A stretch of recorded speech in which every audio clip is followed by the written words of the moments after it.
but just believe in yourself. It's hard, but ain't nobody gonna care about, you know what I mean? So believe in yourself 100%. It's taking that leap of faith is it's like stepping off a ledge, blindfolded.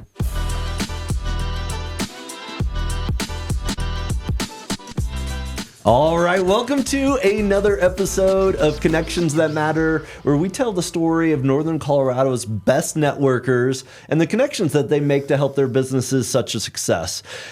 Today, we got Paul Rodriguez from Krownz&Kickz on the show. Paul, welcome to the show. Thank you for having me.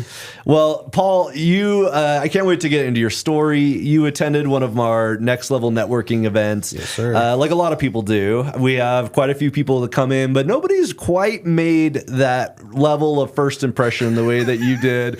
Come there, you got the grill in today. You're always looking fly. Let's mention the drip that you got going on today. Some cookies on here today. I got look at that. Can we zoom in, Brian, on the shoes? The Scottie Pippens old school airs. Yeah. Look good, feel good, do good. Oh, I love that. Well, Krownz&Kickz, so shoes and hats? Shoes and hats. I do all apparel too, but I specialize in sneakers and hats. And today you got the bucket hat going on, the cookies. Yeah, I got to switch it up every once in a while. It's hot out there too, so I had to switch it up. All right. Well, I love the personality, the swagger that you come in with, but also as a level of true creative artist that you do to help other people's brands come alive. So tell us a little bit about the vision of Krownz&Kickz and some of the fun projects you've been able to work on. So my vision really is creating people's dreams and their ideas and bringing them to life. Like, for example, right now, I'm working with a guy who's really into throwback baseball caps. So a lot of logos that aren't being remade right now, he's kind of like sending me new era blanks, and I'm pretty much making replicas of baseball caps for him that are like one of one rare ones, like cool. So like an old school Phillies hat. So that's kind of where I started a little bit, like just starting with baseball caps and things like that. I've been a hat collector now since 2000. So for the last 25 years, I've been collecting hats and been tastemaking for New Era. They've been sending me free boxes and stuff. I have I think my hat I haven't counted in like 6 or 7 years, but I'm pretty close to like 3,000 hats for my personal collection right now. So I just pretty much turned my passion for fashion into a profession. What are some of your favorites out of 3,000? What are some of your favorites that you got? There's this brand called Mishka. It's a New York street brand, and it's like this eyeball, and Mishka means baby cub in Russian. Okay. So it's like this punk, like crazy streetwear that I really like. So that's probably my favorite. Yeah, those hats are really rare. I've been offered some top dollar for my collection of that, and I'm not giving that one. I'll have those hats till I'm buried. So, well, I know some other people are like, well, I want a Krownz&Kickz hat. Oh yeah. And you when we talked on our one-to-one, you talked about you make up like fictional minor league baseball teams or different kind of things that they are. So tell our audience about that, because I love that story. Okay, so when I started the business, I only had one logo, and it was called the Downtown Clowns. So I actually have one with me. Yeah, let's see it. If you got it, bring it out. So I have the Downtown Clowns. The reason why I started it is because Wyoming doesn't have any major league teams of any sorts. Sure. Or Cheyenne Frontier days. That's about it. 10 days of drinking and stuff like that. So I wanted to create something for them to represent us. So I thought this clown would be the best thing to do, because not a lot of people take us serious from there, plus the rodeo clown. So this is the logo. Bad boy right here. There we go. Zoom in on that, Brian. There we go. The Downtown Clowns. If someone's not familiar with the clowns and stuff, how did you come up with that? So like I said, everyone didn't take us serious from there, and I was just like, I want to do this logo. And plus the guy who helped me make this logo, he's a designer for New Era. His name's Dionic Danny. Shout out to Danny. Nice. Out in the Netherlands. See you, buddy. And then I put the Indian paintbrush, the state flower on the side of the hat on there as well too. So just something fun. I'm really into minor league baseball and baseball caps. Some people, like I said, They don't take us serious. So that's the first one I did. I also did one for Colorado too, called the Palisade Screaming Peaches. Nice. I spent some time on the western slope going to the vineyards and doing wine tasting. And they're known for their peaches out in Palisade, like real peaches. So I did this one. Let's see. Let's zoom in on that. This one right here. With the tongue right there. Screaming Peaches right here. And I also put the Columbine on the side as well, State Flower. And these are just some of the ideas that I come up with. I have some other ones too, as you know. So that's where that started. But I started with that one logo, and just doing it in different variations and different colors.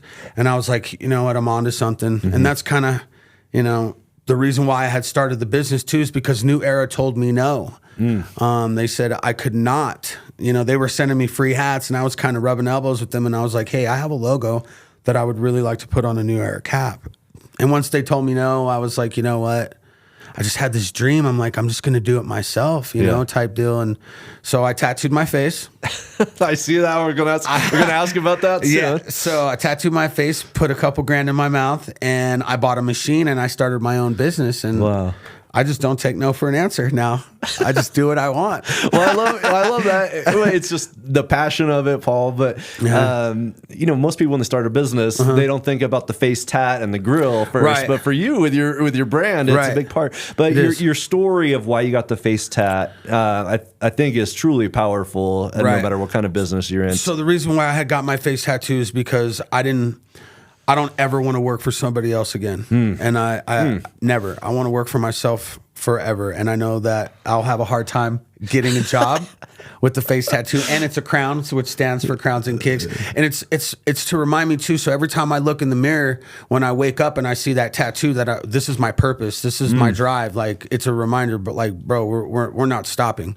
This is a grind. And this is what I'm going to do for the rest of my life. That's my key and my dream. So, and I've worked for other people. It just doesn't work out for me. I'm kind of, march to the beat of my own drum kind of guy, So, and it's been successful. I mean, I've only had the business since I started it on 4/20/2020 during COVID. And, COVID was a blessing, actually. I know a lot of people, probably lost their jobs and things that happened in the economy or whatever. But for me, it was just like this wake up call of like, bro, like, you can do this, and I since I've been 17, no, longer than that, since I've been 12, 13 years old, I've always dressed nice. I've always liked to match. I feel weird not matching and not dressing nice.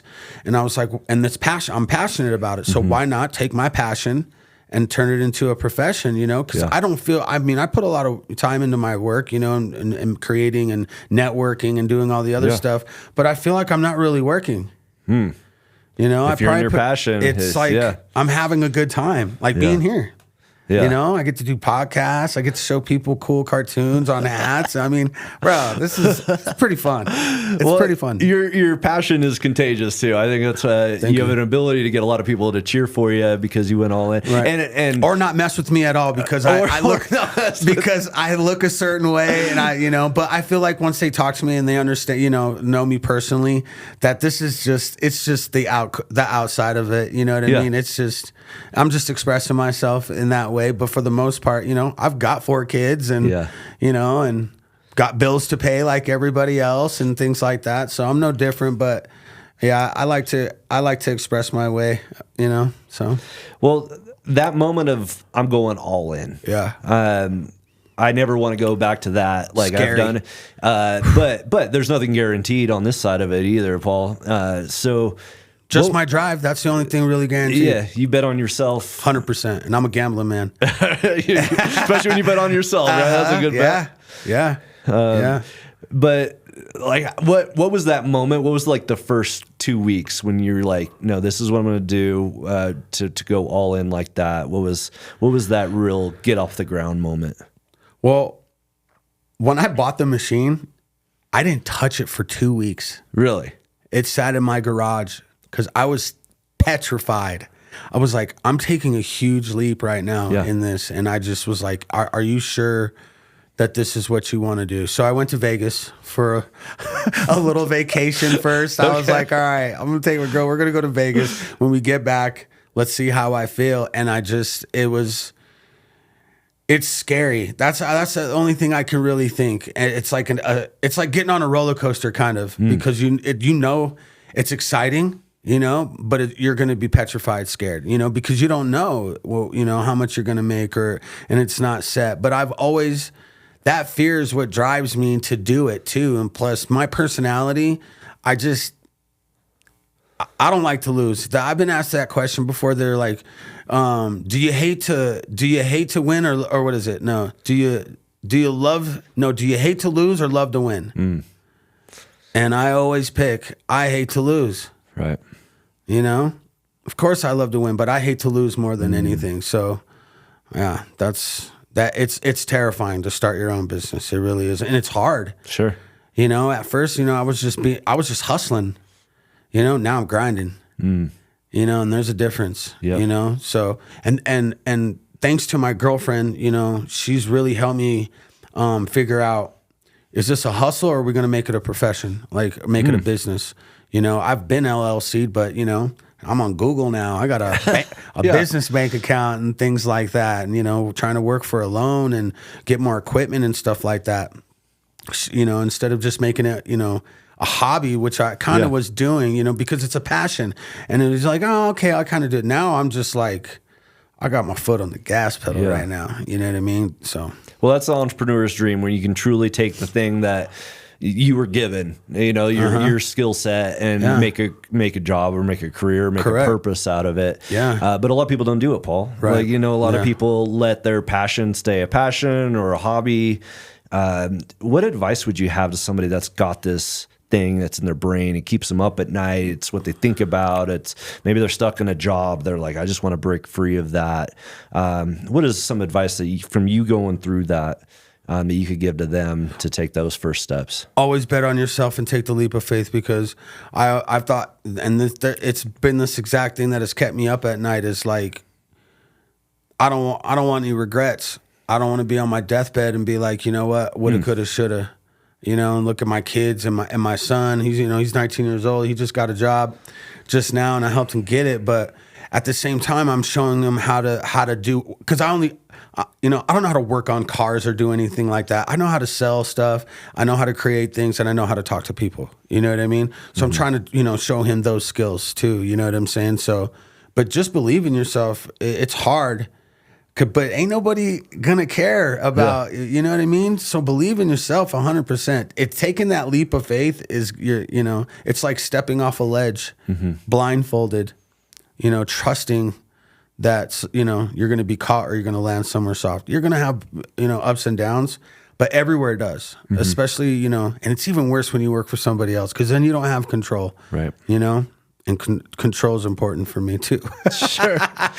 Yeah. Well, I think a lot of entrepreneurs, they have their own dream, right? And I met you at a networking event. A lot of people are looking to get their brand out on different things. Which is very successful, man. I see what you're doing too, man. Like growing and how, like, there was a lot of people at that one, man. It was crazy. I was wearing a sweater. I was sweating. It was, you know. Making it good. Yeah, man. Slinging hats. Good. Yeah, it was good. Yeah. Well, I mean, what I'm getting at though, Paul, is like with these, especially in Northern Colorado, small business growing, there's a lot of cool things that are happening, but to see their thing on something that they're going to wear on their body, or put a style, or give to their customers to represent the brand when they're not even around there. Correct. What have you seen companies do? Because I can go on Vistaprint and get my logo on a hat or something. Where there's a lot of companies that can do that, but you add a level of creativity and art to what you're doing that I think sets it apart and grabs more attention by doing that. So what advice would you give to somebody looking to make a splash, get out there, add an element of uniqueness? Just be different and creative. Don't think any idea is a stupid idea. Because I've made, you know, a clown. Yeah. Some people are scared of clowns, and, you know, but it worked. Yeah. And it works. You know what I mean? No idea is a stupid idea. No stupid, you know, not every question is a stupid question. You know, just keep plugging away and be vocal, you know?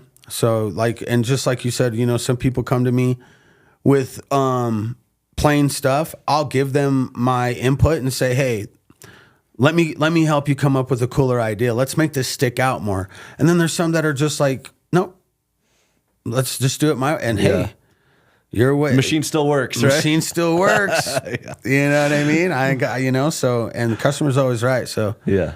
so do you like it though when they're just like, Paul, I want you to just create me something one of a kind? Sometimes it's cool. Sometimes it's not, because, it's weird when, what if they don't like it? And that's me getting in my own head. Then it's like, they don't like you. Right. Exactly. Yeah. And now I just made this product and now it's just sitting there. Now it's a waste of money, and things like that. Now it's not going to look good. And they're like, well, he didn't do this good of a job. I like to take things where I'm like, give me some ideas. And then I'll mix them up, send them a couple ideas and see if they like it.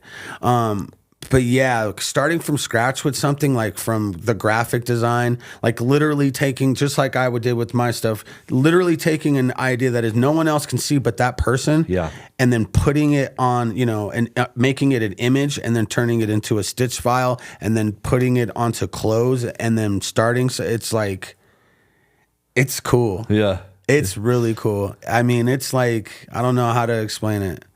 And especially when a customer is just like, when I do a one-of-one piece for them and they're like, dude, this is incredible. That is the reason why I kind of started the business too, because I've gotten hats where I'm like, man, look at this. Yeah. And, and I'm nerding out on a hat, you know what I mean? Or a piece of a garment or something. And plus a lot of them, I do a lot of stuff where it's meaningful to them, sentimental things, a lot of nostalgia stuff, that when they open the box and they're like, man, dude, this is top of the line over here, buddy. I need this. Give me another one or whatever. That is like, that's what drives me. That's what another thing that drives me. I love that feeling. And I feel like I could do it while until I'm 60, Why not? 60? That's where you're drawing the line now? Yeah, I'm 40 now. I got 20. I plan on retiring when I'm 60, I got 20 years, 19 years to build this business. Maybe give it to the kids. Who knows? But, sure. Well, and I see you networking, which I love that as a strategy, but you got an interesting connection recently that's led to a big break through your mechanic.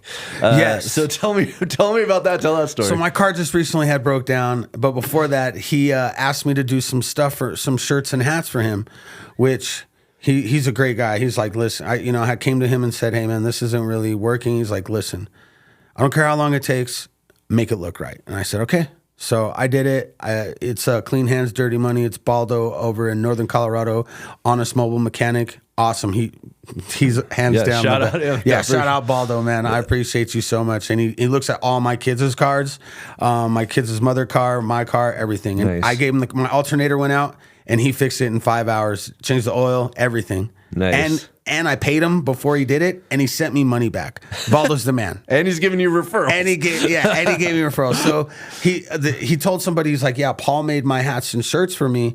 And he was like, all right, I'm gonna hit him up. So he hit me up, inboxed me, and was like, hey, can you do this logo and put it on a hat for me? And that's kind of how it started.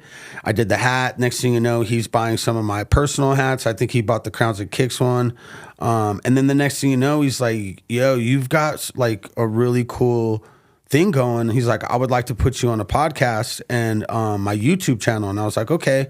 So shout out to Mr. Plugs. Shout out to Blockifornia. He had me come to Greeley. We did a cool podcast thing, and he's really into fashion too. And he has his own clothing line as well. And he's really making some moves right now too. So I really appreciate him for, seeing my grind and seeing me work too. And I think he just got his clothing brand inside of the Soul store in Denver, which is like, an urban clothing line store in there too. So he's doing ski masks. He does all kinds of cool stuff. He's doing good. So yeah, just through my mechanic, I got to do this great podcast, and it's called The Drip Show. And his name's Blockifornia, and it's pretty successful. A lot of people actually go and see it. So yeah, we'll link to it in the show notes as well if they're trying to get more content. But, yeah, for sure. Paul, this was awesome. I love the going all in on your business. Thank you so much. If somebody is like, they want to harness some of that creativity, or they got an idea for what they can do on a hat, how can they reach out to you? How can they get a hold of you? So everyth's on. It's called Krownz&Kickz. With a K? With a K and a Z. So KROWNZANDKICKZ. And that's my Facebook. That's my Instagram. and my TikTok as well, and my Facebook. So if anybody wants to reach out to me, feel free to do that. Also, it's Krownz&Kickz.shop to see my website. You can reach out to me there. I get all the emails and everything through there too. Yeah, and that's the best way to get to me. Instagram's probably I'm on there a lot. I'm on the IG and the TikTok. I'm trying to grow my TikTok too. So yeah. Well, it's hard when you're old though, when you're trying to do all that social media stuff. But yeah. Well, I love the personality, the vision, and ultimately the passion with what you're doing. I think it comes through in your work. Thank you. Paul, great episode. Thanks for coming on the show. I appreciate it. And for everybody else tuning in, take some lessons from Paul as somebody who's really chasing their passions and their dreams. And if you are around Northern Colorado and I see you with a Palisade Screaming Peaches hat, I'm going to know where you got it. So represent that. So Paul, thanks again for coming on the show. Man. Thank you for having me. Hey all, thanks for watching. I love networking and building relationships with other Northern Colorado business leaders. So if you want to come meet some of these podcast guests, meet me, or meet some other amazing entrepreneurs in Northern Colorado, I would love to have you attend one of our next events. Go in the podcast description. There's a ways that you can see our upcoming schedule, and maybe you could be a future podcast guest as well. Thanks.